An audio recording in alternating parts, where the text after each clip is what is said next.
इसके पहले कि हम मोहब्बत की ये दास्तां शुरू करें, आपसे अनुरोध है कि कृपया इस चैनल को सब्सक्राइब करें और वीडियो को लाइक तो अवश्य ही करें। अभी तक की कहानी में हमने सुना कि कैसे देवदास अपने स्कूल के एक बच्चे को चूने के ढेर में गिराकर अपने बगीचे के बांस के एक झुरमुट में छिपकर हुक्का पी रहा है और पारो वहां उसके लिए मूढ़ी लेकर आती है। फिर वो पारो को धमकाता है और पारो जा कर के देवा के पिता से उसकी शिकायत कर देती है। अब आगे की कथा सुनते हैं। दूसरे दिन देवदास पर खूब मार पड़ी। दिन भर उसे घर में बंद करके रखा गया। इसके बाद जब उसकी माँ बहुत रोने धोने लगी, तब कहीं जाकर देवदास को छोड़ा गया। दूसरे दिन सवेरे ही वो घर से भागा भागा आया और पार्वती के मकान की खिड़की के पास खड़ा हो गया। उसने पुकारा, पारो, ओ पारो। पार्वती ने खिड़की खोलकर कहा, देवदा। देवदास ने इशारा करके कहा, जल्दी आ। जब दोनों इकट्ठा हुए तब देवदास ने पूछा, तूने तम्बाकू पीने की बात क्यों कह दी? तुमने मुझे मारा क्यों? तू पानी लाने क्यों नहीं गई? पार्वती चुप रही। देवदास ने कहा, तू बहुत बेवकूफ है। अच्छा देख, फिर कभी मत कहना। पार्वती ने सिर हिलाकर कहा, ठीक है, नहीं कहूंगी। अच्छा चल, बांसवाड़ी में से बांस काट लाए, आज ताल पर चलकर मछली पकड़ेंगे। बांसवाड़ी के पास ही नोना का एक पेड़ था। देवदास उसी पर चढ़ गया। बहुत कठिनाई से उसने एक बांस का सिरा खींचकर उसे नीचे झुकाया और पार्वती को उसे पकड़ने के लिए देते हुए कहा, देख, इसे छोड़ मत देना, नहीं तो मैं गिर पड़ूंगा। पार्वती अपनी सारी शक्ति लगाकर उसे नीचे की ओर खींच रही थी। देवदास उसे पकड़कर और नोना की एक डाल पर पैर रखकर उसमें से बंसी काटने लगा। पार्वती ने नीचे से कहा, देवदा, तुम पाठशाला नहीं चलोगे? नहीं, ताऊजी तुम्हें भेज देंगे। बाबूजी ने खुद ही कह दिया है कि अब मैं वहां नहीं पढ़ूंगा, पंडित जी घर पर ही आएंगे। पार्वती कुछ चिंतित हुई। कुछ देर बाद बोली, गर्मी के कारण कल से हम लोगों की पाठशाला सवेरे की हो गई है, अब मैं जाऊंगी। देवदास ने ऊपर से आंखें तरेर कर कहा, नहीं, जाना नहीं होगा। उस समय पार्वती कुछ अनमनस्क सी हो गई थी। इस बीच में बांस की डाल कुछ ऊपर उठ गई और साथ ही देवदास भी नोना की डाल से नीचे आ पड़ा। डाल कुछ ज्यादा ऊंची नहीं थी, इसलिए कुछ ज्यादा चोट नहीं आई, लेकिन फिर भी शरीर कई जगह से छिल गया। नीचे आते ही क्रुद्ध देवदास ने एक सूखी डाल उठाकर पार्वती की पीठ पर, गालों पर और जहां जी में आया वहां जोर जोर से कई हाथ जमा कर कहा, जा, दूर हो जा यहाँ से। पार्वती पहले तो खुद ही लज्जित हो गई थी, लेकिन जब उस पर लगातार छड़ी पर छड़ी पड़ने लगी, तब उसने मारे क्रोध और अभिमान के अपनी दोनों आंखें अंगारों की तरह लाल करके रोते हुए कहा, मैं अभी ताऊ जी के पास जाती हूँ। देवदास ने क्रोध में आकर एक और हाथ जमाते हुए कहा, जा, अभी जाकर सब कह दे, मुझे परवाह नहीं है। पार्वती चली गई। कुछ दूर बढ़ जाने पर देवदास ने पुकारा, पारो। पार्वती ने सुनकर भी नहीं सुना और वो जल्दी जल्दी आगे बढ़ने लगी। देवदास ने फिर पुकारा, ओ पारो, जरा सुन जा। पार्वती ने कोई उत्तर नहीं दिया। देवदास ने नाराज होकर कुछ तो ऊंचे स्वर से और कुछ मन ही मन कहा, जा, मर जा। पार्वती चली गई। देवदास ने ज्यों त्यों करके एक दो बंसियां काट ली। उसका मन खिन्न हो गया था। पार्वती रोती रोती घर लौट गई। उसके गालों पर छड़ी का जो दाग पड़ा था वो नीला होकर फूल उठा था। उस पर पहले दादी की निगाह पड़ी। उसने चिल्लाकर कहा, बाप रे पारो, किसने तुझे इस तरह मारा? आंखें पोंछते हुए पार्वती ने कहा, पंडित जी ने। दादी ने उसे गोद में लेकर बहुत ही गुस्से में कहा, चल तो जरा नारायण के पास चल, देखूं तो सही वो कैसा पंडित है। हाय हाय, लड़की को मार ही डाला था। पार्वती ने दादी के गले से लिपट कर कहा, चलो। मुखर्जी महाशय के पास पहुंचकर दादी ने पंडित जी के अनेक पुरखों का उल्लेख करके उन्हें भरपूर कोसा और अंत में खुद गोविंद को भी ढेरों गालियां देकर कहा, नारायण, जरा देखो तो उसकी हिम्मत, लड़की पर हाथ चलाता है, जरा देखो तो उसने कैसा मारा है। इतना कहकर वृद्धा पार्वती के गाल पर पड़ा नीला दाग बहुत ही वेदना के साथ दिखाने लगी।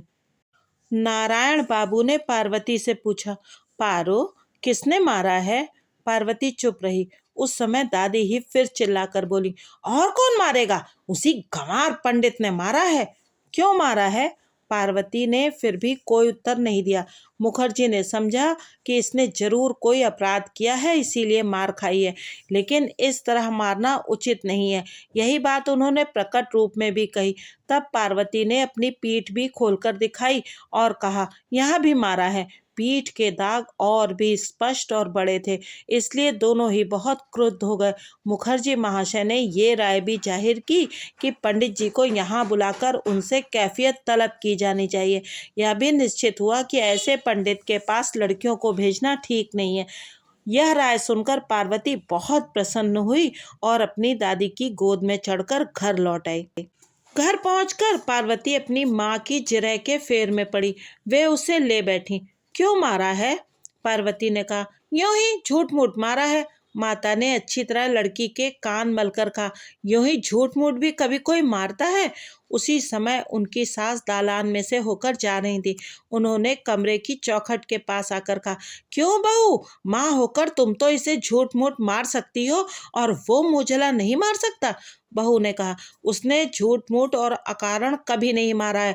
ये बड़ी सीधी है ना, इसने जरूर कुछ किया है तभी मार खाई है। सास ने विरक्त होकर कहा, अच्छा मान लिया, ये सही, लेकिन अब मैं इसे पाठशाला नहीं जाने दूंगी।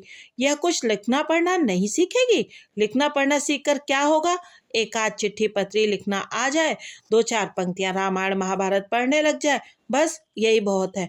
तुम्हारी पारो क्या जज बनेगी या वकील बनेगी? बहू लाचार होकर चुप रह गई। देवदास ने उस दिन शाम को बहुत ही डरते डरते घर में प्रवेश किया। उसे जरा भी संदेह नहीं था कि इस बीच पार्वती ने घर पहुंचने पर सारा हाल कह दिया होगा। जब उसे अपने अनुमान के सत्य होने का कहीं कुछ भी आभास नहीं मिला, बल्कि उल्टे उसने अपनी माँ के मुंह से सुना कि आज गोविंद पंडित ने पार्वती को बहुत बुरी तरह से मारा है और इसलिए अब वो पाठशाला नहीं जाएगी, तब उसे इतना अधिक आनंद आया कि उससे अच्छी तरह से भोजन भी नहीं किया गया। वह जैसे तैसे जल्दी जल्दी कुछ खा पीकर पार्वती के पास पहुंचा और हाँफते हाँफते बोला, तू अब पाठशाला नहीं जाएगी?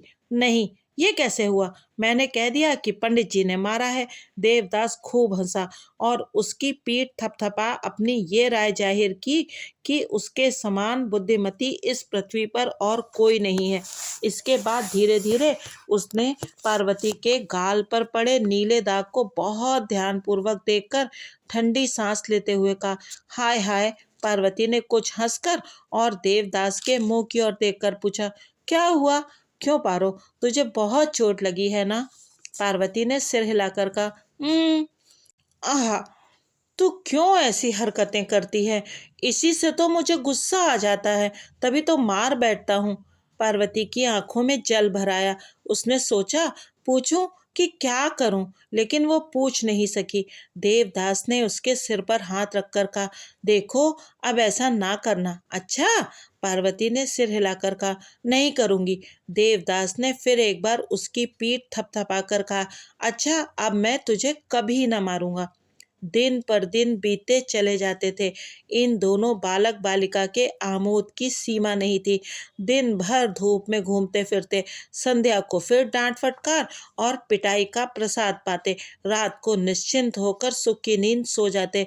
फिर सवेरा होता और तब घर से भागकर खेलते फिरते। उनका और कोई संगी साथी नहीं था और ना उसकी कोई जरूरत ही थी। गांव भर में उपद्रव करते फिरने के लिए दोनों ही काफी थे। सूर्योदय होने के कुछ ही देर बाद एक दिन दोनों ताल पर जा पहुंचे थे। दोपहर को लाल लाल आंखें करके सारा जल मथते हुए 15 मछलियां पकड़कर और योग्यता के अनुसार आपस में बंटवारा करके दोनों अपने अपने घर लौट आए। पार्वती की माँ ने अपनी लड़की को बाकायदा पीट पीट कर घर में बंद कर दिया, लेकिन ये नहीं मालूम कि देवदास का क्या हाल हुआ।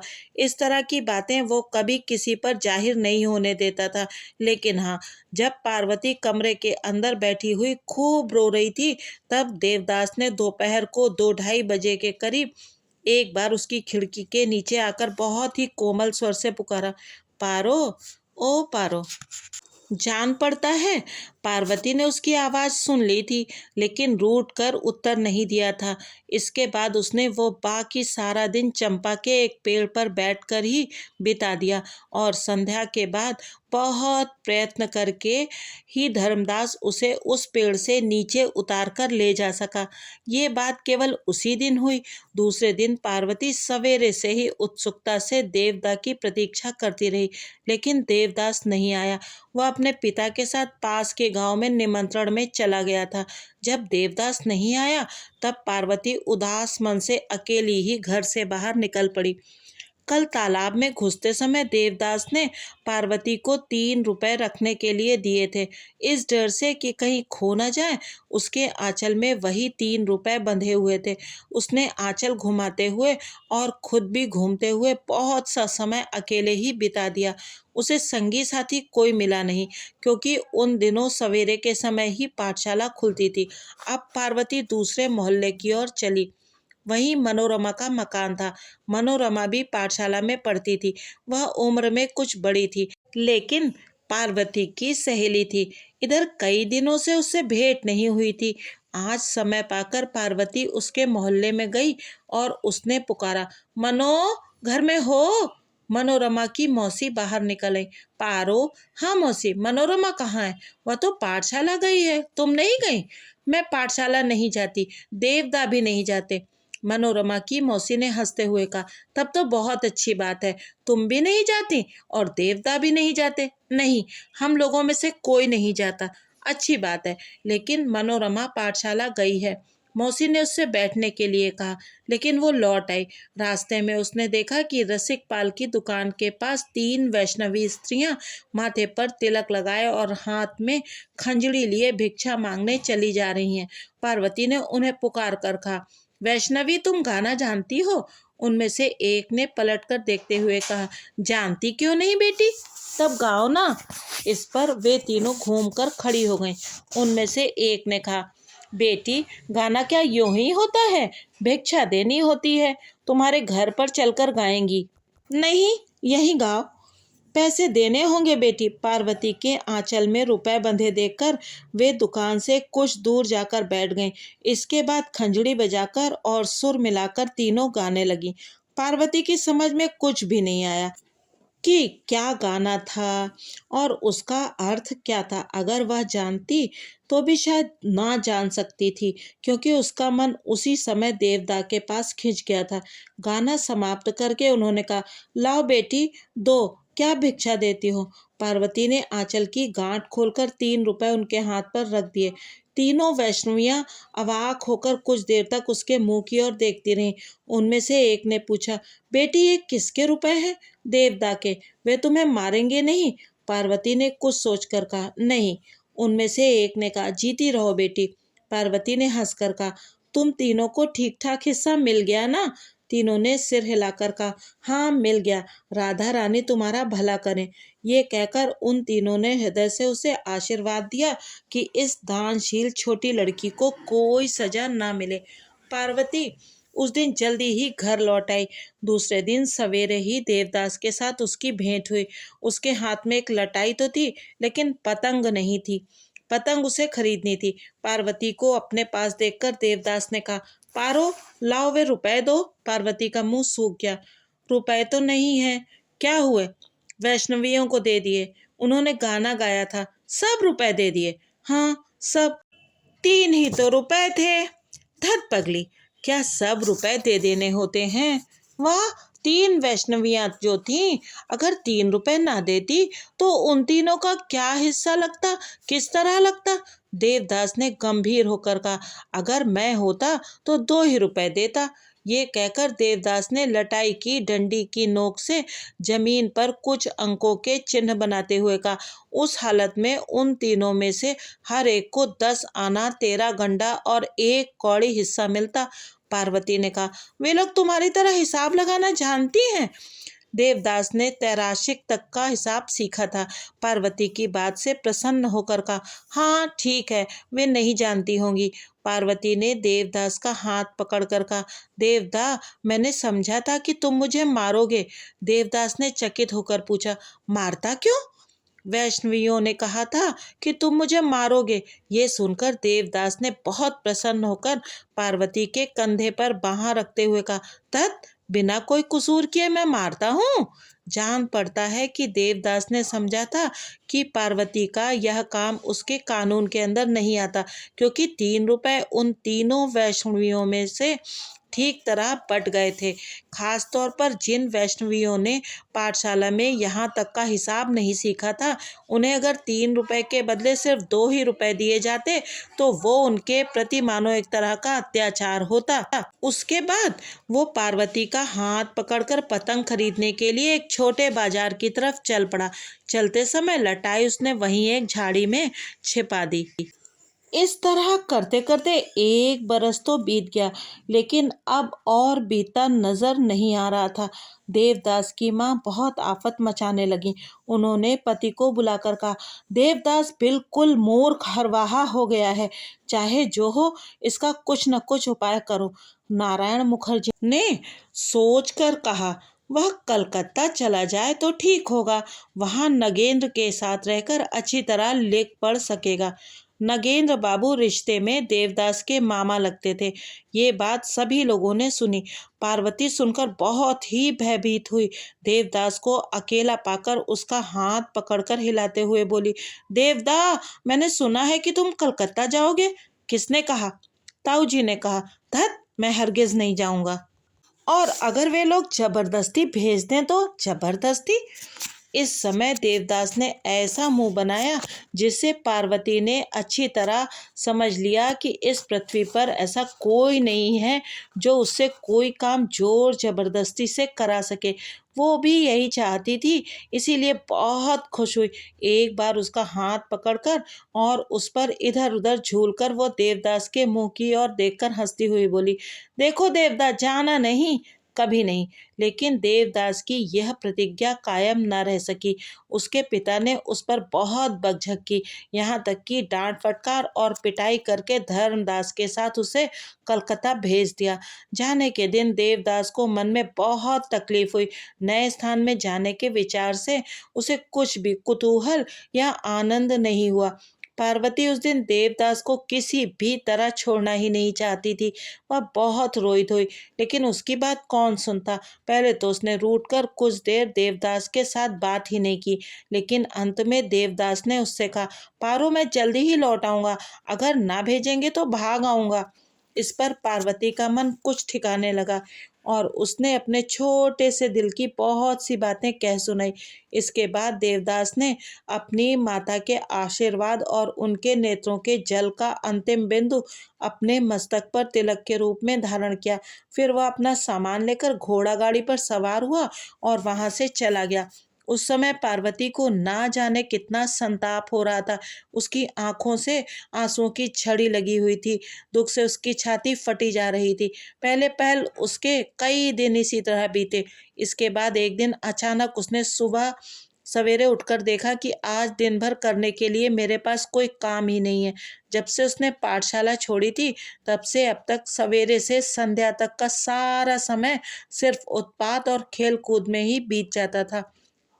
वह समझती थी कि ना मुझे कितने काम करने हैं और उन सब कामों के लिए समय ही पूरा नहीं पड़ता। लेकिन अब अक्सर ऐसा होने लगा कि उसे ढूंढने पर भी कोई काम नहीं मिलता। किसी दिन सवेरे उठकर चिट्ठी लिखने बैठ जाती, इसी में 10 बज जाते और उसकी माँ नाराज होने लगती। इस पर दादी कहती, अरे उसे लिखने दो ना, सवेरे उठकर इधर उधर दौड़ते फिरने से तो कुछ लिखना पढ़ना अच्छा ही है। जिस दिन देवदास का पत्र आता वह पार्वती के लिए बहुत ही सुख का दिन होता था। सीढ़ी वाले दरवाजे की चौखट पर बैठकर और हाथ में पत्र लेकर दिन भर वही पढ़ा करती थी। इसी तरह लगभग 2 महीने बीत गए। अब ना तो उधर से उतनी जल्दी जल्दी पत्र आता और ना इधर से ही लिखा जाता। उनका उत्साह मानो धीरे धीरे कुछ कम होता जा रहा था। एक दिन प्रातःकाल पार्वती ने अपनी माता से कहा, माँ, मैं अब फिर पाठशाला जाया करूँगी। क्यों? माता को इस बात पर कुछ आश्चर्य हुआ। पार्वती ने सिर हिलाकर कहा, मैं जरूर जाऊंगी। अच्छा, जाइयो। भला बेटी, मैंने तुझे कभी पाठशाला जाने से मना किया है? उस दिन दोपहर को पार्वती बहुत दिन की छोड़ी हुई स्लेट और किताब ढूंढकर और दासी का हाथ पकड़कर फिर अपने उसी पुराने स्थान पर शांत और गंभीर भाव से जा बैठी। दासी ने कहा, गुरुजी, अब पार्वती को मारना पीटना मत, अपनी ही इच्छा से पढ़ने आई है। जब इसकी इच्छा होगी तब यह पढ़ेगी, और जब इच्छा नहीं होगी तब घर चली आएगी। एक बार उनकी यह पूछने की इच्छा हुई कि पार्वती को भी क्यों नहीं कलकत्ता भेज दिया गया, लेकिन उन्होंने पूछा नहीं। पार्वती ने देखा कि ठीक पहले वाले स्थान पर प्रमुख छात्र भोलू उसी बेंच पर बैठा हुआ है। उसे देखकर पहले एक बार पार्वती को कुछ हंसी सी आई, लेकिन इसके बाद उसकी आंखें सजल हो गईं। उसे ये ध्यान आया कि इसी दुष्ट ने देवदास को घर से बाहर निकलवाया है। इसी तरह बहुत दिन बीत गए। काफी समय बाद एक दिन देवदास लौटकर घर आया। पार्वती दौड़ी हुई उसके पास पहुंची। बहुत सी बातें हुई, लेकिन पार्वती के पास कोई ऐसी बहुत ज्यादा बातें नहीं थी जो वो कहती। ज्यादातर बातें कलकत्ता की ही थीं। इसके बाद एक दिन गर्मियों की छुट्टियां खत्म हो गईं। देवदास फिर कलकत्ता चला गया। इस बार भी रोना धोना हुआ, लेकिन उसमें पहली बात की सी गंभीरता नहीं थी। देखते देखते 4 बरस बीत गए। इन कुछ वर्षों में देवदास के स्वभाव में इतना अधिक परिवर्तन हो गया था कि उसे देखकर पार्वती ने कई बार चुपचाप एकांत में रोकर अपनी आंखें पोंछ ली थीं। देवदास में इससे पहले गंवारपन के जो दोष थे, नगर में निवास करने के कारण वे सब अब नाम को भी नहीं रह गए थे। अब तो विलायती जूता, बढ़िया कोट कमीज, बढ़िया धोती, छड़ी, सोने की घड़ी, चेन और बटन आदि सब चीज़ों के ना रहने पर उसे लज्जा होती थी। अब गांव की नदी के किनारे टहलने के लिए उसका जी नहीं चाहता था, बल्कि उसके बदले अब उसे हाथ में छोटी बंदूक लेकर शिकार के लिए निकल जाने में ही आनंद आता था। अब छोटी छोटी मछलियों के बदले बड़े मत्स्य फंसाने की इच्छा होती थी। इतना ही क्यों, समाज की चर्चा, राजनीति की चर्चा, सभा समिति, क्रिकेट और फुटबॉल की चर्चा, समीक्षा ही उसे अच्छी लगती थी। हाय रे, अब कहाँ वह पार्वती और कहाँ उन लोगों का वह ताल सोनापुर गांव। ऐसा नहीं था कि बचपन की यादों से जुड़ी जो एक दो सुख की बातें थी वे याद ना आती हों, लेकिन दूसरी और बहुत सी बातों के प्रति उत्साह होने के कारण अब वे अधिक समय तक मन में नहीं ठहरती थी। गर्मियों की छुट्टियां फिर आईं। पिछले साल गर्मियों की छुट्टी में देवदास घूमने के लिए विदेश चला गया था, घर नहीं आया था। इस बार उसकी माता और पिता दोनों ने ही बहुत आग्रह पूर्वक उसे पत्र लिखा था। इसलिए इच्छा ना होने पर भी देवदास अपना बोरिया बिस्तर बांधकर ताल सोनापुर गांव आने के लिए हावड़ा स्टेशन पर आ पहुंचा। जिस दिन वह घर पहुंचा उस दिन उसका स्वास्थ्य कुछ ठीक नहीं था, इसीलिए वो घर से बाहर नहीं निकल सका। दूसरे दिन उसने पार्वती के घर पहुंचकर पुकारा, चाची। पार्वती की माँ उसे आदर पूर्वक बुलाते हुए बोली, आओ बेटा, बैठो। चाची के साथ थोड़ी देर तक बातचीत करने के बाद देवदास ने पूछा, चाची, पार्वती कहाँ है? ऊपर वाली कोठरी में होगी। देवदास ने ऊपर पहुंचकर देखा कि पार्वती संध्या दीप जला रही है। उसने धीरे से पुकारा, पार्वती। पार्वती पहले तो चौंक उठी, पर फिर प्रणाम करके कुछ अलग खिसक कर खड़ी हो गई। क्या हो रहा है पार्वती? इस बात का उत्तर देने की कोई आवश्यकता ही नहीं थी, इसीलिए पार्वती चुप रही। देवदास को कुछ झेप सी महसूस होने लगी थी। उसने कहा, अच्छा, चलता हूँ, शाम हो गई है और तबीयत भी ठीक नहीं है। यह कहकर देवदास चला गया। आज इस कथा को यहीं विश्राम देते हैं। आगे की कथा में जानेंगे कि देवदास और पार्वती का क्या हुआ। दरअसल देवदास बचपन में और कलकत्ता जाने से पहले तो पारो पर अपना अधिकार मानता था, लेकिन कलकत्ता जाने के बाद जैसे जैसे उसका मन वहाँ रमने लगा, पार्वती के प्रति यह भावना धीरे धीरे क्षीण होती चली गई। लेकिन वो ये नहीं जानता था कि पार्वती दिन रात केवल उसका ही ध्यान करती आ रही थी। तो चलिए आगे क्या होगा ये आगे के भाग में सुनेंगे। आप बने रहिए यूट्यूबर मौसी की कहानियों के साथ और सुनते रहिए प्रेम के इस सुंदर महीने में प्रेम की एक अनोखी कथा, देवदास।